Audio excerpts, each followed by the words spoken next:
survivors.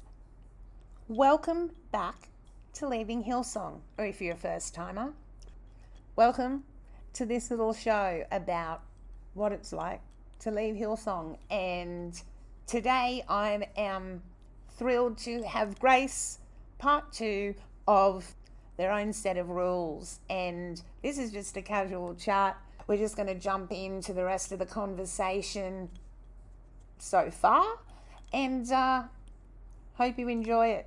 Last we left, Grace was lying by the pool, and we talk about education in here and various kind of ethical issues. So if that's your kind of thing, you'll love it. Everything that they said and believed, now it's like, well, you clearly didn't hold yourself to that same gold standard and decided you're going to say one thing and do another. I mean, hypocriticism is not new. I mean, we're humans. Everyone's susceptible to it. I think the biggest problem is that everyone else had to live by a set of rules that they set, yet they had their own set of rules. If you were in that circle, you were protected by that rewritten set of rules or unspoken set of rules that apparently few people, were able to access that sort of level of freedom within Christian living or the environment. Let's talk about the green room.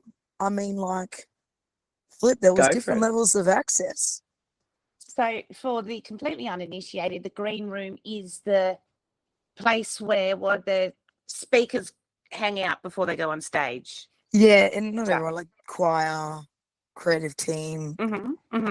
I do know they had chefs in there in the kitchen, and they would be preparing breakfast, lunch for pastors and whoever, like church family. I know definitely they were doing that all the time. They had like a dining table, and it was very special back there. But I think I saw the kitchen once, and we used to peep into the room. There'd be a small window, but aside from that, no one got access in there. Maybe Laura did, and the kids there, and whoever else that was actually preaching or in the holiest of holies of Hillsong. But everyone else chilled out in the green room, and we got similar things every week.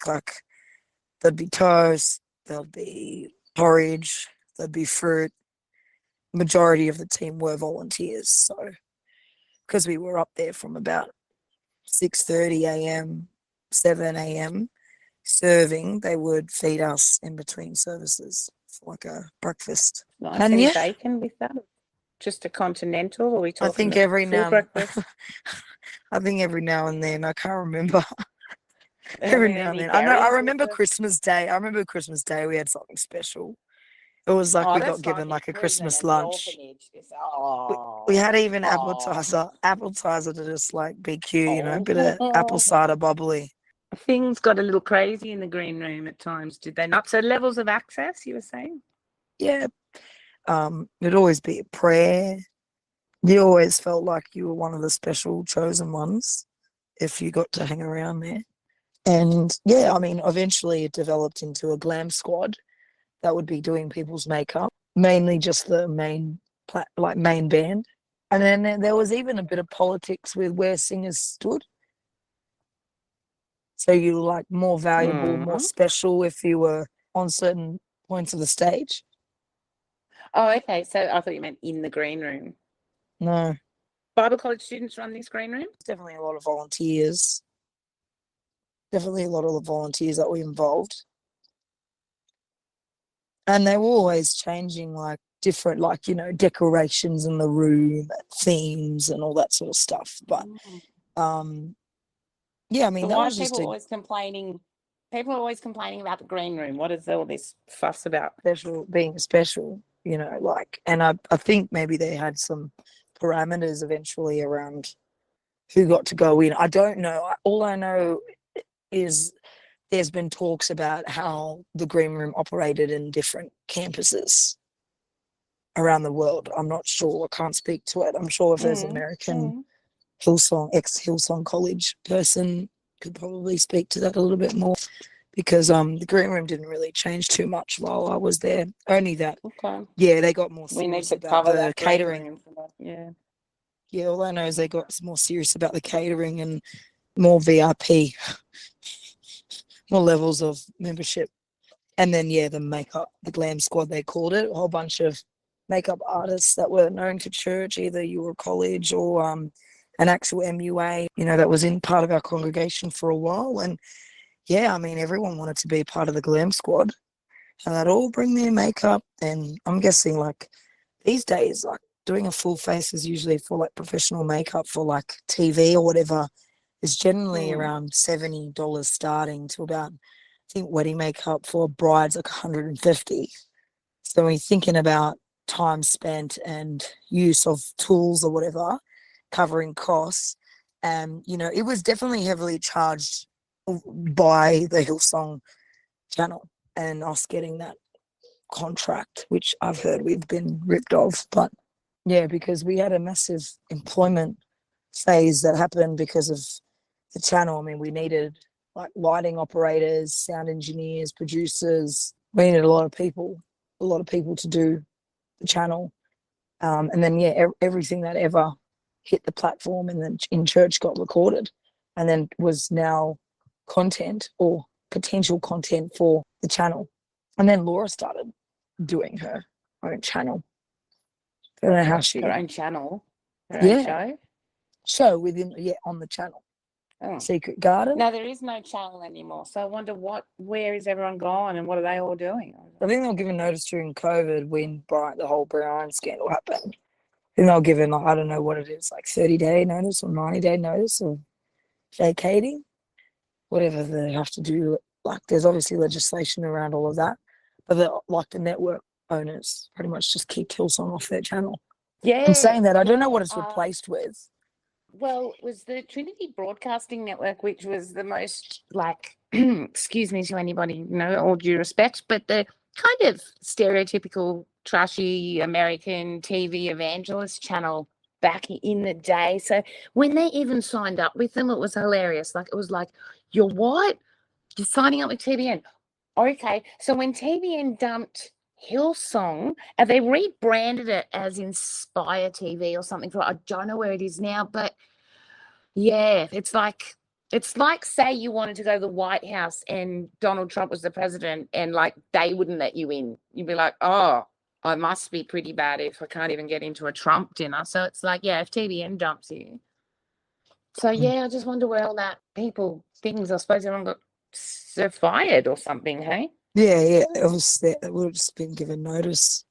It's been difficult all over the world in terms of hospitality and entertainment industry, events industry. Certainly. So yeah, not obviously ideal at all. I mean, last year was supposed to be, Phil Dooley promised the year of favour. Do you remember that? 2022 is going to be the year of favour. We've been having a year of favour since like 2018. Oh. Well, it's actually the year of the rabbit, Chinese year of the rabbit. But this year, do you know what I mean? You just think, I'm not sure if he's like Phil Nostradamus so much. Nostraduli, not so much. I also want to say that a lot of people just, have faith. Everyone's learning, and that's just rubbish. Like, I mean, someone the other day said, like, so good, Phil's taking over, things getting better. I'm like, people are living in a bloody alternative reality. I don't know what it is. It's fantastic. It's like, I'm not ready to have my philosophical crisis, so I'll just like jump ship to another ship that just hasn't gotten that as bad as where Hillsong got to. Do you know what I mean? It's like they haven't had a boiling point moment where someone's done something so scandalous that everybody has to just walk away because it's just so toxic and unforgivable. Yeah, I don't know. I just see a lot of people from, ex-Hillsongers as well, all church hopping now.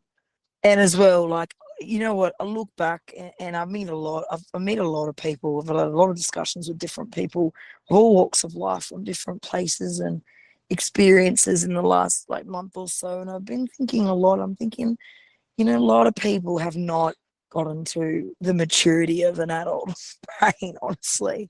Like the ability to think critically about something. My friend at the moment's going through this PR process, and there's 3 phases to the English speaking test. One is like getting given topic cards, and you have to just answer questions like, where are you from? Where do you live at the moment? You know, what's the weather like in your city? And then phase 2 is like you have to talk about a topic for about 5 minutes, all the things you know about it. Obviously, it's just testing English. And the third part is really interesting. It's understanding your ability, or getting you to demonstrate your ability to critically analyze something and talk around a topic that's got values and philosophical ideas attached to it.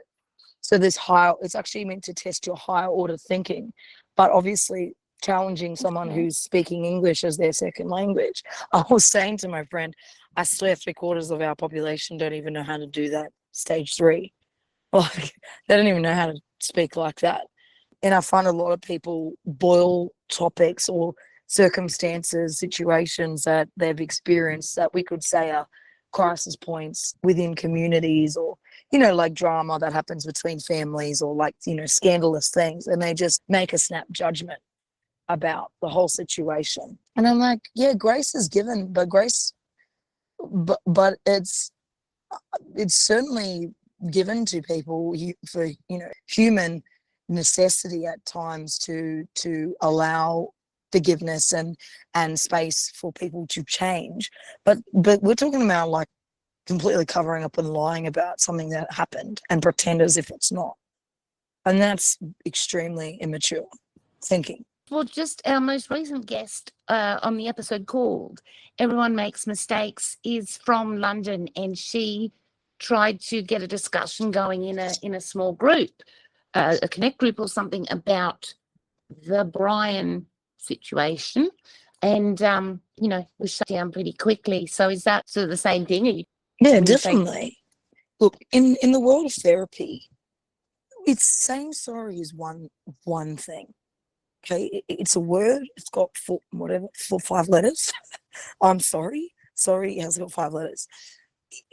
There's a lot of action, behaviors, consequences, and words that also need to back up with that. Now, we know that, you know, there's these doctors, you know, Dr. Chapman and Townsend, that, you know, have the 5 love languages book that, you know, no matter whether you're Christian or not, a lot of people have adopted that theoretical lens. And, you know, with that, he's also written a book about the 5 apology languages. There's different ways to say sorry, but that's only step 1. I mean, you know, we're talking about people who held to the highest of highest accountabilities, where, you know, voluntarily thousands following this way of church called the Hillsong concept and culture, and then believing what they say is truth and the absolute truth, because they don't preach relative truth. They preach absolute truth. And whether they acknowledge it or not, they come from a very westernized lens and colonized lens. And we have to admit that the Bible has been written in multiple different contexts over the years, from a Western perspective, or has been adapted, or whatever you want to call it.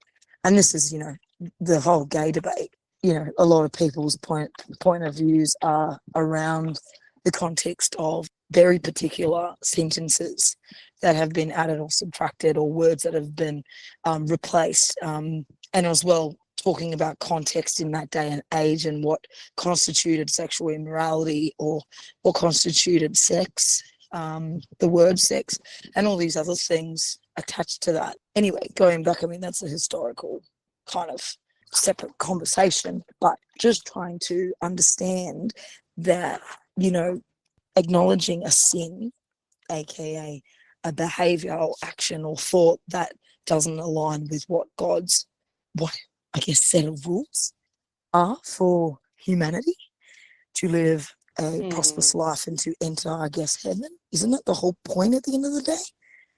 To be in relationship with God and then enter heaven after death? Church. I thought it was about church. Well, isn't that church is about living the Christian life and helping others to continue on that walk and pursuit for righteousness, which apparently we need to work for, but we don't work for? We work for it, but we don't work Yes. for it. I don't know. I don't get that. Yes. It's like we get preached It's- that we don't work for it. We get given it as a gift, but then we happen Yes. to have to work for it to continue our membership in a place like that. Yes. Faith without works is dead. So And if you really, wanted to get the vision and you wanted the blessings, of course you would sign up to be a volunteer at Hillsong Conference. And of course you'd pay the money to go into colour and then send your kids to the program and rip them out of school. Because, just side note to the rest of the world, Colour Conference in Sydney was always run smack bang in the middle of the semester or the term for the school. Yeah. So where did the and kids people were go taking their when- kids out. They were in a colour School? program. They were in a Colour Kids program. Why would you take people that had to travel internationally or something, or into just the Sydney commutes, hell as it is. How would you commute your kid but then be at colour all day? Yeah. And yeah. Logistical nightmare. Quality of that material that was being disseminated from those platforms was unmissable. Yeah. But I really only had my head exploded when a pastor's kid was kind enough to illuminate me a little bit about people's lives. But especially these pastors' kids, they miss a lot of school. It's a strange thing to pull your kid out of school for, that's all. And maybe it's another test of who's really a devoted sister. I mean, how important is school? How much of an importance is it given? I guess is my question. No, again, all relatively important. Hillsong apparently knows better than your own parents when it comes to working hard. But we'll pray for you when you see your HSC, which is your end of year 12 final examination, which gives you a number that you then can either get into a certain type of course or not. Yeah, we'll pray for you then. But aside from that, you just got to keep serving and be a leader and show that you're going to, they don't really care for when you got to do your studies. It's all about, when you're in year 12, all you want to do is you want to be part of everything Hillsong. Every single product, service, thing you can do, you want to be there because you just get caught up in that wind. Yeah. I guess high school retention was even a little bit less when I was at school. So completing high school wasn't as big a priority or a kind of a presumption as it might be now. But even then, it really wasn't given a lot of high priority. Or, school was the thing you did, but academics weren't cheered on, shall we put it that way? Definitely.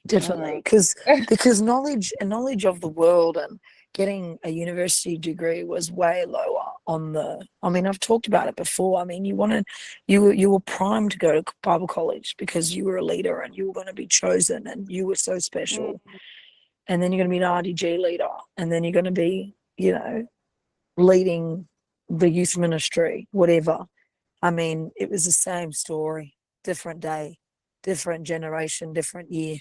Unfortunately, they just got more and more wrapped with social media and being part of that new generation of everything looks cool and perfect and you're going to be mini famous. So how would you not want to be a part of this? And like I said, if you weren't chosen as a leader, you were thrown to the wayside. You went to Powerhouse, the young adults church ministry, and that was less cool. They did try to make that cool for a while, and they were successful in that. We used to start running Summerfest weekends on Cockatoo Island, which people who don't know, Cockatoo Island's this historic island that has had art exhibitions and festivals on it, and even I think one of the Wolverines was filmed on that little island. And yeah, we just, it never ended, the party, the good times. The Bible college students were in a privileged youth group and everybody else had to go to the other one? If they got picked as a leader in youth, yeah. Wildlife is definitely more popular than fuel.